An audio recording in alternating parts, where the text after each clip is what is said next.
You're talking to strength coaches in America. You're talking to them in the UK, in Australia, Asia. You got high school, you got college, professional, tactical, private sector. We got strength coaches everywhere. Okay, okay. That's a nice spectrum of people. Yeah, we got wide spectrum. And so I'd say you're talking to about 80%, no, 60 to 70% are coaches that are in America, Yep. 20 to 30 in the UK. Last 10 to 20 is in Asia and Australia.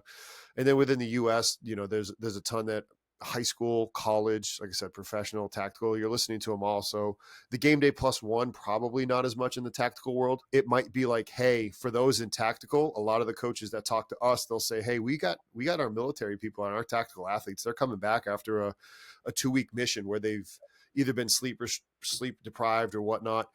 Your private sector strength coaches are going to be mainly dealing with maybe parents, like you're going to be a soon to be father, right? So like how Yeah. can their job is to make their client feel better. Love that. So we've got a broad spectrum of different people. Got a lot of tangents to go down. Love this. Okay. Yeah. So anybody that's listening right now, we are joined second time with Dr. Warren Bradley from founder and CEO creator of Hytro, right? The blood flow BFR. Anybody looking at this? I got mine on. All right, I got the double bicep pump going. I'm going to link his first episode down below. If you have not heard that one, stop listening to this. Go listen to that other one. But Warren, thank you for coming on again the second time. No, Justin, thank you for having me. And not CEO, founder, and Founder. Okay. just founder, just Just the founder. founder. I've jumped through different roles as the company's grown. Chief product officer, chief research officer. Now just founder. I do a bit of everything. It's great fun. The question that is asked and people are wondering, oh, how did you want to know the genesis of the story? Go back and listen to that first episode. I want to talk about all things since we last talked. It's coming up on 4 years, like 3 years ago now. We talked first in That's crazy. 2022. So much has happened, man. It's that's a long time ago in Exactly. startup Last world. 3 years. So fill everybody in. Oh God, I should have re-listened to understand what the milestones were at that point. Well, I'll give you the cliff notes. So currently, we're servicing over 300 teams around the world, including NFL, NBA, MLB, Premier League, a load of collegiate teams, which is incredible. We've also been to space twice with NASA and SpaceX, which is Bruh. Say obviously that again. Oh, everybody, they've listened to yeah. that again. Well, that was, I tell you what, that was a massive pinch me moment for me as the founder. I was sewing this in my Yeah. spare bedroom 7 years ago, 8 years ago. Then to watch a rocket launch to space with the product I created on it was mind blowing, to be honest. And then watch it happen again for a second time, and now we're on three more missions: one going to the moon and one going to Mars. Hopefully, sorry, should I say, going to the Bro. Mars mission? It's nuts. So yes, there's some cliff notes. What else have we done? A lot of research. A lot of research. We now have two academic publications. We have two more in peer review, and we have 23 research studies ongoing or about to begin. And they're a blend of studies that are done in labs, so proper physiology labs in colleges and universities, and field-based research with pro teams. So NFL teams, Premier League soccer teams, cricket, rugby, Formula One, all of these sports we're Mm. servicing with research, which just means we're better positioned to be the authority in BFR in those sports, right? We're also doing both gender research. So it's not just male, which is where 95% of the research sits. We very much split it down the middle as much as we can. And as an example, we've just signed a 5-year global partnership with Man City women's football team. So really big Bro. football team over here. Soccer, sorry for the US listeners. And we're doing research looking at the impact of BFR or Hytro BFR on the menstrual cycle and actually how that impacts programming and periodization of strength sessions and whatnot. So that's super interesting. What else have we done? Gosh, we were in Whoop Labs doing a research study a couple of months ago in Boston.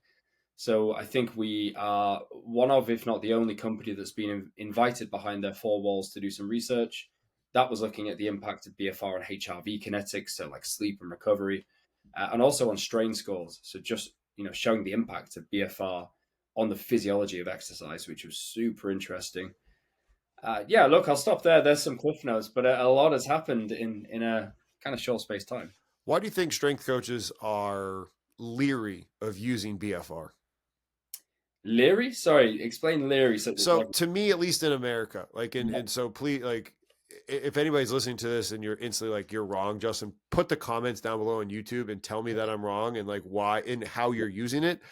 In my world, mainly college football, other college sports, it doesn't, I don't see it get used as much unless somebody gets hurt and it's in an acute to return to play stage. yeah. Is it because it's not scalable until Hytro came in? Like, is that the problem, or is it because people are just like, do they think it's too easy? Because anybody listening, I'll tell you what, we talked off air, the 30, 15, 15 that most people know about BFR, super hard, not fun. And then we also talked off air, I wore it in a Pilates class. People can wear it in those recovery lifts. Like, so I think it might get this improper misnomer of like, well, it's light, so it's easy and it's Mhm. fake and it's not as difficult.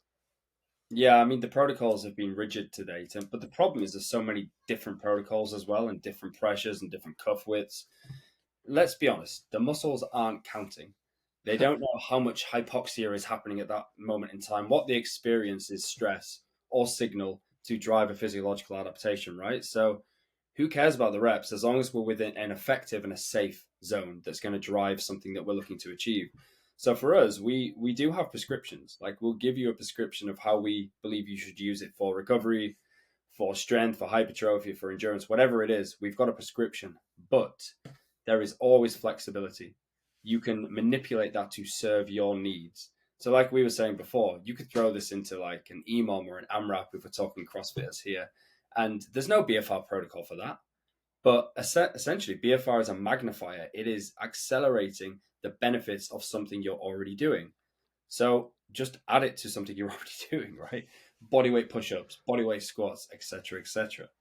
And just to kind of circle back to your point on why there's been some resistance maybe to or difficulty scaling BFR, I really do think it is because the products were just too cumbersome and complex, right? We had cuffs that needed to be pumped up by a handheld sphygmometer, or we had digital wired devices, Bluetooth apps that drop off, valves that break, all the way down to like really unsafe tourniquets that you could just chuck around like a belt around your arm or leg, which is really unsafe. None of them are scalable because you either require supervision or expertise, or well, you just shouldn't be using a belt around the arm or leg, to be honest. So that should be thrown off entirely. So what we required was something that was safe enough to use without supervision, but like simple and convenient enough to do quickly and easily. And that's really what got me thinking about Hytro. So if you listen to the first episode, I talk about the genesis of the product and the company, and it very much was just solving that problem of complexity. Make BFR simple, safe, and accessible, and we can scale it across strength programs, recovery programs, and whatever you want. And yeah, I think it was a product issue. So let's talk about how the cuffs get measured, how the, to pull them on for anybody that like, let's dive into the weeds on the actual, the shirt and the shorts. Get CEUs faster, cheaper, and more convenient than ever before with Strength Coach Network. Hey, it's Justin, here to tell you about how Strength Coach Network can now help you out with our premium membership and CEUs to the NSCA and CSCCa. Upon signing up for our premium membership, you will get 2.0 or 10 CEUs immediately. That is an entire year's worth of CEUs that you are able to access from the convenience of your office. No traveling for conferences, no waiting on flights, no eating out, no expensive hotels. Just the good stuff from great coaches. Now, if you need extra CEUs for past years during the reporting period, we can bundle Fundamentals 1 or 2, which also come with 2.0 or 10 CEUs to your purchase. That way, you're able to take care of your CEUs for the best price, most convenient, and learn from some of the best coaches. If you want more help with this, email us at service@Strength Coach Network or visit us at strengthcoachnetwork.com, and I would be delighted to help you out. Yeah, sure. So with BFR, it has to be applied proximally for safe use. So proximally just meaning the groin or the armpit, basically the top of the arms or legs. And to do that with BFR, normally you would have to put it on someone, so supervise them, because if they do it on their own, and I saw it so many times, the athlete will put it on like mid bicep or mid thigh. Then if you pump that up and try to do like a bicep curl or a hamstring contraction, Yeah, you're going to rupture the muscle, right? it's gonna hurt. Yeah, it's going to hurt. So it needs to be proximal. And how do you do that without supervising? Well, you build it into a garment so that it's always in the armpit or always in the groin, and you can't mess it up, right? You pull on a pair of shorts, it's in the groin. You pull on a t-shirt, it's in the armpit. So the location was kind of safety tick number one by integrating it to a wearable. And then number two is the pressure, right? We it looks really simple. It looks like a strap and in a sleeve, right? That's what it looks like. But to get to that point, it took 18 months of R&D of, testing different lengths, widths, depths, material weaves and compositions of the strapping mechanism, and then grading that across size curves to deliver a specific pressure that will not go outside of a specific range. So no matter who you are, we know the pressure will be within a 10% limb occlusion pressure. You won't be outside of that. So we've created the world's first way to not have to use digital devices, but still know the pressure. And that's why NASA used it in space. That's literally the reason they took it up to space. Yeah, So yeah, because they're like, we don't have to worry about technology. We don't have to, like, we know within these parameters, like, you just unstrap, pull the thing over, and now you're good to go. exactly. I mean, if you think about the problems in space with zero G and vacuums, like they can, if anything sparks in a combustible chamber, you're all dead. Yeah. So if you have anything app based, you need to seriously test that for a long time to ensure it will never spark. And you can never guarantee that won't happen. But guess what? With a product like this, there's no digital elements, there's no electricity, so it's never going to spark. So that's why it got expedited and sent up quickly because it was safe. So how about, I mean, let's also talk about the fact of, and I was slightly skeptical when I went to wash it. I was like, okay, how's this thing, like, Mm. easy to wash? I was like, all right, what's it going to be like? Man, it was, yeah, it washed, came back out. I was able to get back on and train with it. Yeah, it's I mean, you can't put it in a hot wash, so I don't know if you did put it on a hot wash or I not. did not. I read that. I read the Read directions. the labels. Yeah, it's a low temperature, like 40 degrees, kind of thing, and then air dry. Yep. Just because there is an elastane quality to the strapping mechanism, so if you heat that too high, it's going to denature and stop the elastic working. But in general, it's so simple to wash. Just put it at a low temperature, and then it dries really quickly. What's been some of the best uses that you've seen with teams that are currently using, the product? The most universal use is for recovery, and the most universal one within recovery is probably game day plus one. So, after competition, the day after they come back into facility, they're sore, they're heavy, they want to reduce kind of inflammation and get some recovery hormones pumping around the body. Perfect opportunity to use something like Hytro BFR. But to be honest, there's differences in different sports. Like there's different use cases and needs. Like you'll have a baseball pitcher who needs to do some shoulder care, right? So use the t-shirt for that purpose. Same with QBs in football. Then in endurance athletes, we need to improve their endurance capacity. So we'll drive some capillarization, mitochondrial biogenesis by just throwing them on a bike for 15, 20 minutes of BFR, swell the tissues and just drive adaptation, right? But that's a specific need for that sport. And then if you've got like a tendinopathy or kind of joint pain, there's a specific need for BFR because it has an incredible ability to reduce pain, right? It has an analgesic effect. So there's like universal uses across like recovery, but then there's very specific uses for the individual who needs it for that thing, like a pain relief. The reason that I scoffed, I mean, 15 to 20 minutes on the bike, slow like that. Everybody will think it's just super easy because it's straightforward. Like, God, like I'm thinking back to when I would have it on for that 15, 20 minutes during that recovery lift, on my legs. Like that's not going to be easy. And everybody going to just thinks it is. And they're listening to this right now because they're strength coaches. And they're like, well, I squat a lot of weight. It's not going to be hard. Yeah, it's very humbling, right? And I'm sure a lot of strength coaches have probably done BFR that are listening, so that they will understand, I'm sure. But for those who haven't, BFR is difficult, right? It's uncomfortable. But Yep. the reason for that is because we're condensing a lot of physiological stress into a short space of time, which means it's really time efficient to drive adaptation. So, like, if you want to get fitter quicker, BFR is a really good thing to do. If you want to get stronger quicker, it's an incredible thing to do because we're really driving heavy physiological stimulus into those tissues, but you'll feel it. So, say you do like, I don't know, an hour in the gym and you condense that and do 10 minutes of BFR, you should expect to feel the experience of almost that whole hour in 10 minutes. That's what BFR feels like, essentially. So right now we're filming it and it's August 1st. And this is during, football, American football preseason. You have, proper football, soccer for our US audience, volleyball, like a lot of teams and track, they're in season right now. And some of them, they're in preseason camp. How would, if somebody's listening to this right now and they're like, okay, I'm in camp, I got to try to recover these kids, I don't have a recovery day next. How is it best to work within a preseason camp or even a fight camp if you're an athlete and you don't have that game day plus one just because every day's a grind? Yeah, I mean, BFR is something we highly recommend to use daily for recovery, providing it's passive. If you're doing active recovery BFR, of course, there's an element of locomotion and movement and muscle contraction. So you probably do that a few times a week.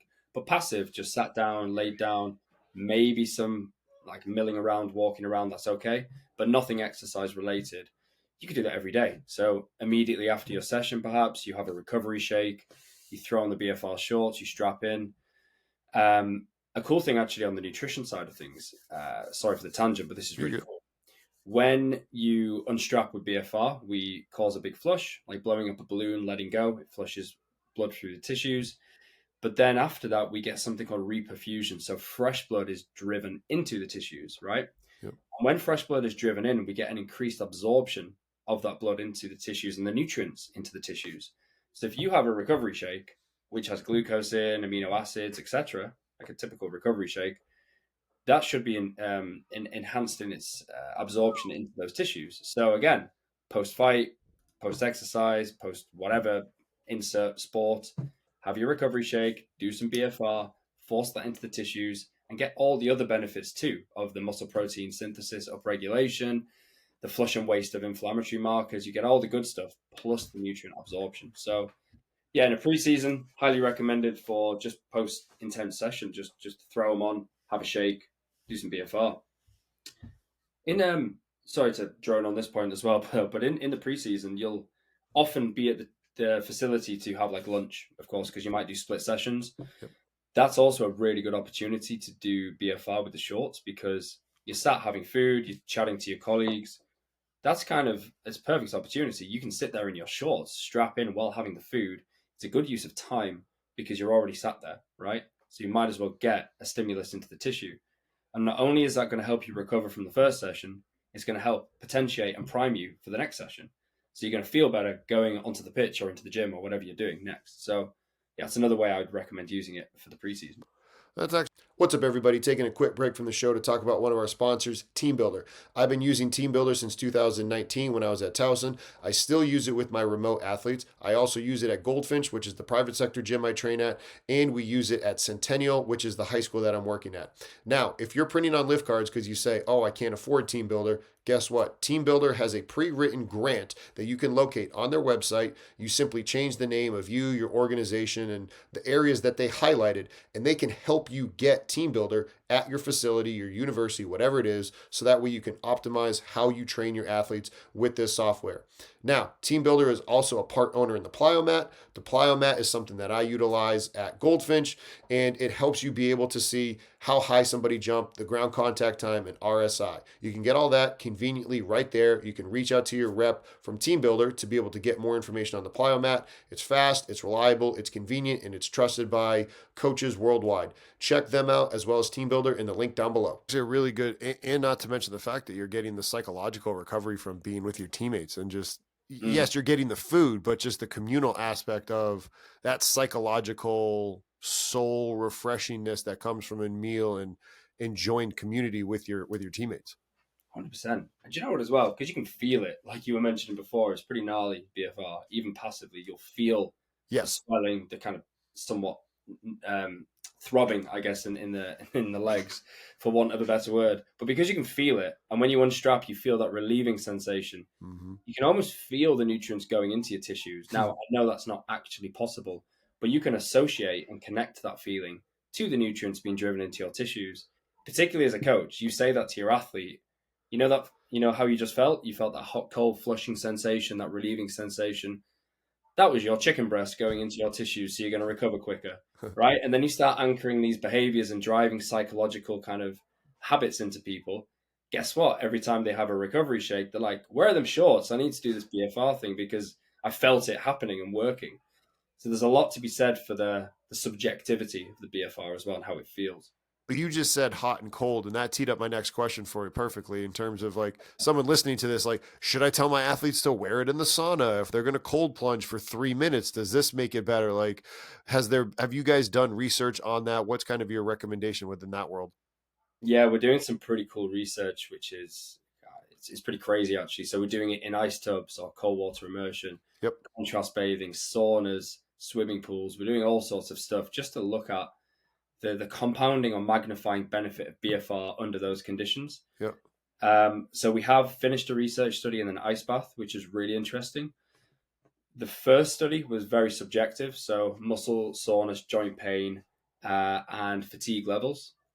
And what we found was the combination of BFR in the ice was superior to BFR alone, which was superior to ice alone. So the hierarchy is combination BFR ice. So if you do an ice bath, you should probably do BFR at the same time because that compounding effect. And the cool thing there, actually, if I really quickly talk about the physiology of what's happening, if Yeah. that's okay, the right Oh yeah. podcast. So in an ice bath, we're going to get cold shock proteins. We're going to reduce soreness and inflammation in the tissues. You're going to feel better, but it downregulates muscle protein synthesis, which blunts strength adaptations to some degree. So we don't like to do ice baths in the preseason because we want adaptation. We want to drive adaptation. But BFR upregulates muscle protein synthesis, right? So Mm. this is a hypothesis. This needs to be tested. This is not fact at this point in time. But if one downregulates and one upregulates and you do them together, it stands to reason that we're offsetting or supercompensating, particularly because this is temperature mediated. This is from cell swelling. So there are actually two different pathways to go to the same thing. So I believe and I hypothesize that by doing BFR with the ice, we're negating the blunting negatives of the ice, which means if we prove that, you can use an ice bath whenever you want as long as you do BFR. And that is a needle mover for the industry. Mm. So again, we're doing that research right now in labs in England. Further to that point, we've got the subjective. We're going to take salivary kind of cortisol, creatine kinase markers, and inflammatory markers to just see are we clearing inflammation quicker when we combine it with ice and BFR or independently on their own. So look, lots of questions, but it's really exciting time for BFR research because we're doing a lot of it ourselves. For some of our nerdy strength coaches out there like myself, that's like, okay, what's the protocol that you're doing? How can they anecdotally try to give some advice? Like, okay, hey, I just listened to this episode and now I'm starting to do it with my guys or girls and whatever. What are some starting points temperature wise? How long in the water are you doing it? Just staying in it, getting in for a minute, getting out for a minute. What are you doing? What are kind of your, and if you're not allowed to talk about it because the research is coming down the pipeline and everybody just needs to be following you, please say that too. Well, please follow, but I can tell you anything. That's absolutely fine. In terms of the protocols, right? There's no gold standard. This has never been done before. We're in uncharted territory. So what we have is a hypothesis on a mechanism, and it makes perfect scientific sense. And we're seeing it work. We're seeing people feel better from doing this. So what we say to teams is, what do you do currently? What is your current ice bath protocol or your contrast bathing protocol? Most people have something slightly different because of their logistics or their environment. So what we don't want to do is say you must do it this way because they might have Bravo. athletes that are happy, Bravo. right? Yeah. So what we say is, what do you do? Cool, do that, and then strap into the ice component. It's as simple as that at this point in time. I think one interesting aside, which I only recently thought of, was I think it's really useful to do it in combination because for time efficiency, it's one protocol. It's BFR in the ice bath. However, if you don't want to do BFR in the ice bath, you could do it afterwards. Because if we're getting that down regulation of muscle protein synthesis in the ice, but then cold shock proteins, etc., which are good, and then we do the BFR, we're turning that back up. So there might be some logistical reason why that's better, like not getting the shorts wet, for example. That Mm. might be a problem for you in your setting. You don't want them to be wet because they've got to be 3 or 4 hours to dry. So perhaps it's BFR in ice, perhaps it's BFR after ice.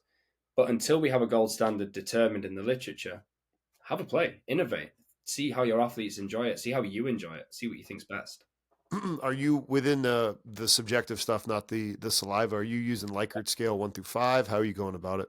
Exactly that, like a 1 through 5. We've modified it slightly, but it's a 1 through 5 scale. Absolutely. and that's lower body muscle soreness, upper body muscle soreness, lower body joint pain, upper body joint pain, fatigue. You talk about the joint pain. I didn't even think about that. I was mainly just thinking about the muscles. What have you all, within the joint world, whether it be pitchers and potential elbows or shoulders, people that have cranky knees, that's typically more of what you'll see. Yes, you'll occasionally have an ankle. What has been kind of what you've talked about, talking joints? Yeah, let's separate this from ice bath. So this is purely now Yes. going back to Yep. BFR for Yep. joints. So ischemic preconditioning is well established in the literature, and that's basically BFR done before exercise. It's just a fancy word for it. And it's been quite well proven to have an analgesic effect, which just means pain relief. Yep. And the reason it's got a pain relieving effect is because it increases your pain tolerance. So your threshold for pain is increased, therefore everything feels less painful by stimulating the cannabinoid system, etc. Won't go into that now, but we use it now for tendinopathies of any nature. So whether that's an Achilles or a knee or a shoulder, whatever it is, BFR is going to help reduce pain in that tissue. So in basketball, we see a lot of Achilles. So in basketball, they'll do it in the changing room prior to going out on court, and it will just simply be wall sits. So they'll strap on the shorts, they'll get into a 120-degree wall sit, 30-second rep, stand back up for 30 seconds times 5. So it's a 5-minute protocol in total. And that really seems to be helping assuage the pain that they're feeling in their Achilles. Same for knees as well. What's up, everybody? Taking a quick break from the show to talk about one of our sponsors, Hawkin Dynamic. I've been using Hawkin Dynamics ever since I was at Towson. Still utilize it today when I'm at the private sector at Goldfinch. Even brought the plates from Goldfinch over to Centennial to do some force plate testing with the football team there. We've done force plate testing with other high school athletes. It is something that you need to get. If you want more help with it about how to practically use it and you want to reach out to us, feel free to reach out to us at service@strengthcoachnetwork.com. Not only do I utilize it with lower body assessments, I use it with upper body assessments, plyo push-ups, prone Y assessments. You can also utilize it for what I call an upper body isometric mid thigh pull, where essentially you're doing a push up at the strongest range and you're pushing into an immovable force, so a barbell, same way you do an isometric mid thigh pull. Like I said, been using them from years, valid, reliable. The customer service is fantastic. Go check out Hawkin Dynamic in the link down below, and you will not be disappointed. The traditional kind of pain relieving protocol in strength coaches will be isometric work, right? Like holding an Yeah, isometric. like a wall, even a wall sit. Yeah, even the wall sit, like I mentioned, yeah, but you have like a leg press or leg extensions and variations of those. But because we're using the BFR, we mitigate the need for equipment, so you can just do a wall sit. Now, I don't think there's been a comparison in the literature to show the difference between BFR on like a leg press or BFR on a wall sit to see if there's a magnitude of difference. I don't know. But what we do know is it's definitely working in the wall sit. So if you have an athlete with an Achilles or a knee issue, go for your life. Absolutely do the wall sit. Or even these extreme iso lunges that were very popular during COVID, but like haven't getting up to building up to a 5-minute lunge on one side, like that was insane. I built up to it. Lunge. Right, I built up to a 2-minute, and even at that, it was just awful. But just thinking, I had an athlete that was in ranger school, so jumping out of planes and having to land on the ground, and we went through a bunch of wall sit progressions, and just thinking how simple something like this, in addition, now my research brain's going off of like, okay, in addition to the wall sit, the isometric or the quasi isometrics, adding this to help it with the capillarization, having collagen, like all the supplementation that goes into it. Like, this has my research brain a ticking. I think what the problem with kind of blood flow restriction literature to date, and I've got to be careful of my words, but I think it's the way it's viewed in academics that it has to be so rigid. Like this paper showed this, so we have to do it this way. And I said at the beginning, I don't see BFR in that manner. I see it as a tool that can definitely magnify things physiologically, regardless of the protocol. It's going to help. So actually, as long as we're within a safe and effective parameter, you can do what you want, right? So if you already do a certain protocol, like a 5-minute lunge isometric, it's a bit crazy, but yeah, just Right. add it to that. Add it to things you already do so that we don't disrupt workflow. What I'm very conscious of doing with teams is not disrupting their workflow and actually making BFR fit what they do, fit their program, because like they're not going to do it if it's disruptive. So what do you already do, and how do we implement BFR within that to enhance your outcomes? Right. So like game day plus one on a bike in soccer, it's a big recovery protocol. Be a bike flush, and it's about 15 minutes of a low cadence bike flush. But if you add BFR to that bike flush and do 3 5-minute rounds, so you get the flushes, you're going to drive a far greater recovery stimulus than just the bike flush alone. The bigger flush, bigger reperfusion, and we haven't disrupted anything. We've just put the shorts on while doing the same thing. So, final point: make BFR fit your workflow, because then it's going to be bought into. What about watching film? Either because some schools nowadays they're going to lift, they'll watch film, then they'll go to practice, or they will, like I said, preseason camp, they might do a practice in the morning, and then one side of the ball is lifting, the other side's watching film, and they flip flop. So let's talk about that, and then build off of it.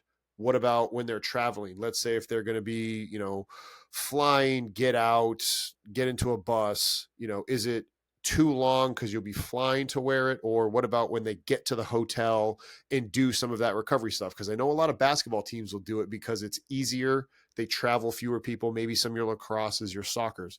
But American football, when you travel so many people, they don't do it as much. This could be an easy way for them to add it in with some of these RTP people that they're probably on the fringe of trying to get them to play. Yeah, it's finding opportunities that have otherwise been kind of missed. So travel is notoriously difficult to recover, right? Like what can you do? You can do nutritional interventions, of course. You might be able to get a bit of a nap. You may have some, if you're on a bus or a coach, some recovery boots, a couple of them at the back. But it's really difficult to recover while traveling, right? And this product gives you the opportunity to recover in these specifically difficult environments. So stuck in a chamber like a plane or a coach, you can wear some shorts and strap them in while you listen to some music or playing cards with your colleague. It's really easy to do. And then, like you mentioned, film. That's becoming quite a common way, particularly in college at the moment, that they're using the product, because it just makes so much sense. It's not dead time, that's the wrong word, but it's time at which they're doing It's dead something. time. Yeah, it's Yeah, it's dead time if you're not doing anything physiologically. Yeah. physically dead time, Yep. physiologically dead time, right? It's very important to do, but why not stack it? Why not double up and actually get a physiological stimulus in there while doing the video, right? It makes total sense. And as well, you're not like using a massage gun, which is annoying because you have to hold it and like move it around and you're not watching the video anymore. This is so passive. You can just kick back and like do what you need to do with the video. So yeah, it's really important, I guess, to identify the challenges in your specific environment and see if BFR fits.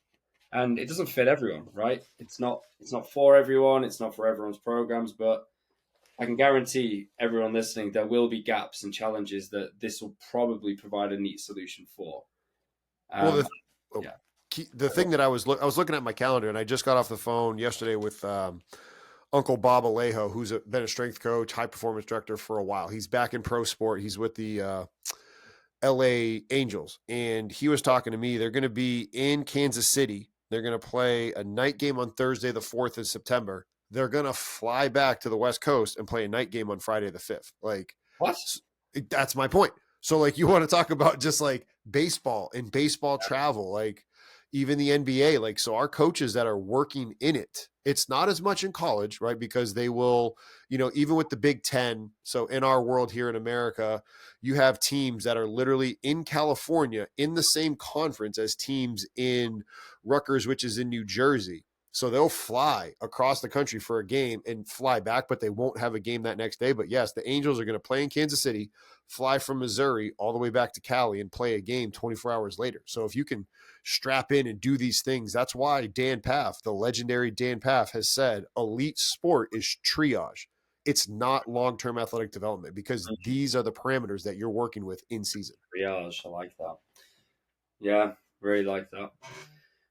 What's up, y'all? Taking a quick break from the show to talk to you about another one of our sponsors, Vitruve. I've been utilizing Vitruve for a while now, and I absolutely love the convenience of this app. The encoder is at a price that you cannot beat compared to the competitors. Also, I don't personally like the camera apps. I've known that they continue to break down, and I really enjoy having this encoder attached directly to the bar. Vitruve does that. Not only does it do that, but it'll show me velocity loss during the set, shows me average velocity, all of it right within the app. Not only that, for the app on the individual athlete, there's a Vitruve Teams app where now, as the coach, I can see all the results from my athletes. I can API that into my TeamBuildr, and now everything that I'm trying to do, get better competition, better intent in the weight room, I am able to do with Vitruve. If you want more information about them, click the link down below, or you can ask us questions directly at service@strengthcoachnetwork.com, and we would love to answer those questions for you. Um, I think yeah, the traveling quickly or quick succession between games is a big challenge in lots of sports. And I mean, what's the biggest predictor of success? It's player availability, Amen. and it's probably the status or stasis of the player when they turn up. And one of the things that dictates how the player turns up is how they've recovered, right? So have they onboarded carbohydrates properly to replenish glycogen to fill their energy stores up ready for the next game? Now, two of my PhD publications and studies were looking at glycogen replenishment or glycogen provision prior to a game and glycogen replenishment after a match. And what we found to be really important was this 90-minute window post match play to optimize glycogen resynthesis. So you can still resynthesize after that, but it's almost like think of it as like a pore in your skin. It's open, open, open, and as it gets more closed, it's harder to get carbs in. Essentially, the absorption rate of the tissues. So that 90 minutes is really important. But what BFR can do is actually extend that window or reopen that pore, so to speak, so that even after that 90, we're still shoving glucose in as long as we're onboarding glucose. So if you think about what that offers as an opportunity now, it's like, okay, we've got a game tomorrow. We need to maximize our muscle glycogen resynthesis to ensure we have full energy stores. What else can we do to ensure that's stacked as much as it can be? Do some BFR with your nutrient intake. No, Well, that's even I mean, Uncle Bob, when we were on the phone yesterday, he's like, they in baseball they'll give people a day off and just be like, oh, they look tired, give them a day off, and it's like, okay, if that's how it's going to be in the sport, and sometimes in American football during camp right now, they'll give them what's called a vet day. Hey, they don't have to practice today. Here's a vet day. But now, if you're a vet day and you're walking around practice, and instead of just being chill, like if you're strapped in and you're wearing it, like again, these are just ideas that are coming to me about ways to already enhance what you're doing, which is exactly what you've talked about. I love that. I really like receiving images and videos from teams when it's like the team doing a walk because it's such an understated recovery method. Like walking isn't actually going to do that much physiologically. You're going to get the pipes moving a bit. You're going to have a psychological team bonding discussion. But if you add some BFR to that walk, you're going to actually drive a recovery stimulus. So as you said, you're turning up on the vet day, you're walking around the pitch. Yep. Just throw on the shorts while you're doing that, while you're chatting to the manager or whoever you're talking to. Just make it seamlessly integrate into something you're already doing. Well, and you talked about the research world before and how things have to be built off of prior research. There was research that my buddy now, who's the head strength coach, shout out to you, Moto. I know you're listening to this. Kyle Hashimoto, who's the head strength coach for UCLA baseball, he shared with me where there was research talking about where people don't understand when they already have an active job, how it helps them change their perspective of their job as actual exercise. And so what they utilized was they utilized people that were house cleaner or room cleaners, hotel room service. So they're physically active all day. They're changing sheets, they're working, they're pulling things, and they're just physically active, but it was never viewed to them as physical activity. Yeah. And then when the researchers were like, hey, you actually are. And so what they did is they went through, and I can look up the research study and it'll be linked down below. But in the study, what they found was those people that had it framed as you're actually being physically active, instead of them thinking like, oh, well, I just had to work and I couldn't work out. They started to see improvements in body weight was decreased, like because of that psychological effect that like, hey, I actually am working out. Maybe now they're going a little bit faster. And so what I'm teeing up is This can now, if you're telling the athletes, like, yes, it's a day off, but instead of just completely chilling, you are now driving metabolic pathways to help your body recover even better. And that benefit of the psychological, because you want to talk about research, how much research is out there on placebos and the benefit of Yeah. it. I mean, there's an entire book about the fact of placebos in a better bottle looking nicer have a better effect. And people that then get told at the end of a research study, hey, you were taking a placebo, they were like, I still want it, because they got the end. You know what I mean? Like when you do a true double blind research study and they think it's working, they'll still use it. That's the power of the mind.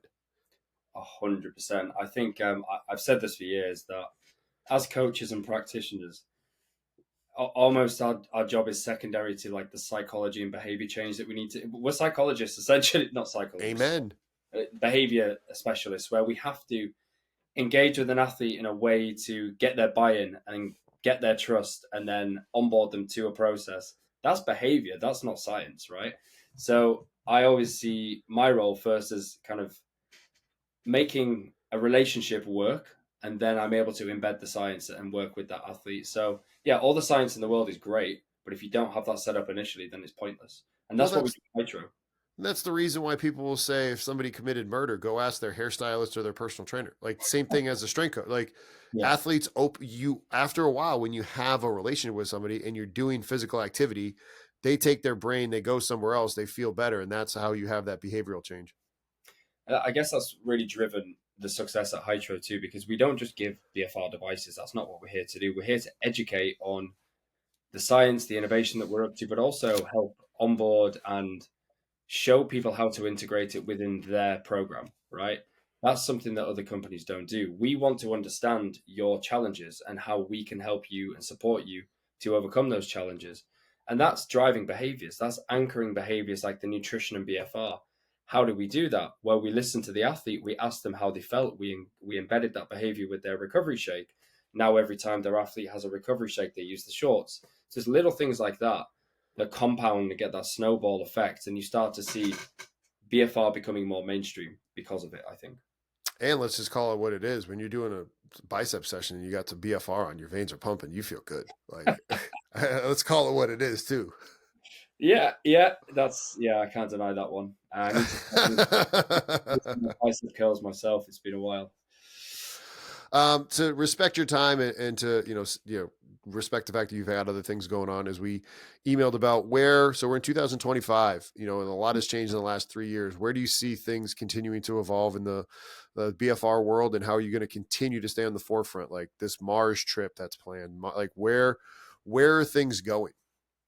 Yeah, I mean, everything boils down to research. We're based on research, and we will continue to drive that forward.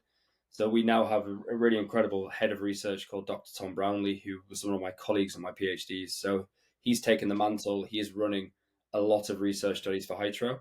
Taking a quick break from the show to talk to you about one of our sponsors, Powerlift. I used Powerlift when I was at Harvard, Maryland, and the University of Iowa. I was also part of the staff that had the new weight room at the University of Iowa, the 32 rack, beautiful facility.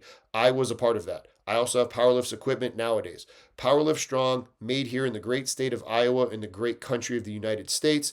They're able to work with you on any customizations that you need, logos, height, whatever it is, the limitations that you have. Their equipment is strong. The people there, they're very good people. Check them out in the link down below. And if you have any questions on how to work with them, reach out to us at service@strengthcoachnetwork.com, and we would be delighted to help. And within that, we also have several PhDs that we're funding. So we're really going to be the pointy end of the spear on research in BFR, where it was 95% rehab. We're now looking at performance. We're looking at recovery. We're looking at space travel, apparently. We're looking at hypertrophy, strength, power, speed, all these things in specific environments. So over the next 5 years, you'll see publications coming out proving and validating BFR in your setting. So wherever you work, we're going to be proving that BFR works for you. Um, we're also in the process of, I guess, engaging with the consumer market. So we've done incredibly well in the professional sports and collegiate space, but now we need to make that jump and tell those powerful performance stories from Nebraska Huskers, from Atlanta Falcons, from Buffalo Bills, all our friends and partners. We need to tell those stories to the market so that they can understand how to use BFR in their own setting and get the benefits themselves too. So the next step is really jumping into the consumer space as well.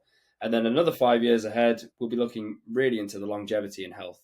So BFR, obviously a rehab tool for the past 60 years. We have the only self-led autonomous BFR device on the market. So we want everyone who's had a hip replacement, knee replacement, ACL, sarcopenia, osteopenia, we want everyone to be able to get hold of Hytro to help improve their lives. Yeah, so that's kind of the longer term view. Hearing that, well, what if somebody's listening in their high school space right now? They're like, my athletes are too young for that. They don't need that. Or anybody listening to it, like, okay, well, I work with, you know, Jenny, the soccer mom who's 55 years old and has a knee replacement. Like, she's too old. She doesn't need that. What do you say to somebody that's asking that and saying that to you? I'll jump to Jenny first. Jenny absolutely needs BFR, particularly at 55, because it's going to really help remodel and restructure her muscle tissues and ligaments, etc. It's where BFR came from. It's a rehab tool. So Jenny definitely needs it. In terms of the younger athlete, so while BFR is safe and it's used in children, that's not something that we recommend because of our standpoint and stance on getting your foundation sorted first. Gotcha. So sleep, nutrition, proper programming, periodization, proper strength training is the foundation of your athleticism. So until that's robust, don't look at BFR unless you have a reason like a rehab or Osgood Schlatter's, which is growing pains and joint pains, because it will mitigate the pain, allowing you to train. So if you've got real like sore knees and you can't train that day, okay, you can dose them with some BFR so that they can get through the session.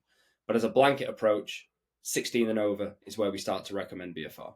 Yeah, so like if I'm a high school strength coach, like, I work up the road and some of our juniors and seniors, 18, 17, like these kids that are, getting ready to go play college and they're football players and they play Friday night and we're going to get a lift on Sunday. Like, then it is like, that's not too, and the reason I'm saying it is because some strength coaches will be like, all right, I'm never putting chains or bands on an athlete until they're at least, reaching X age or whatnot. So that was kind of my question for the audience that are working with that population. Like, hey, when should I consider doing this? Even if I'm working in the private setting, how should I go about it?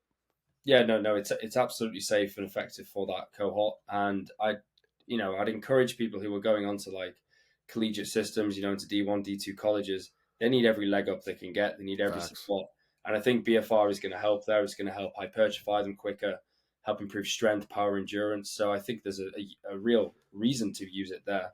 I just wouldn't blanket approach it at like 15, 14 at all. It's 16 up, essentially.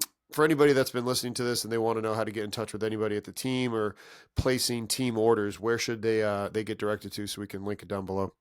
Sure, we'll put in the links, but just hytro.com and then get in touch. You'll get in touch with one of our expert sales team. You can also follow our socials. So I put a lot of stuff up, which is kind of behind the scenes and the fun stuff where I'll be going for dinner with NFL athletes or NBA stars, etc. That's kind of cool. So I'm Warren Bradley on LinkedIn, and just the main social page, Hytro on Instagram and LinkedIn. Absolutely. We're going to link all that down below. Warren, I appreciate your time. Thank you very much for coming on the show for a second time. No, thank you for having me, Justin. It was awesome. Thank you, dude. Thanks for watching that video. If you enjoyed it, click right here for videos just like that, and make sure you click here to subscribe to our channel. Have a great rest of your day.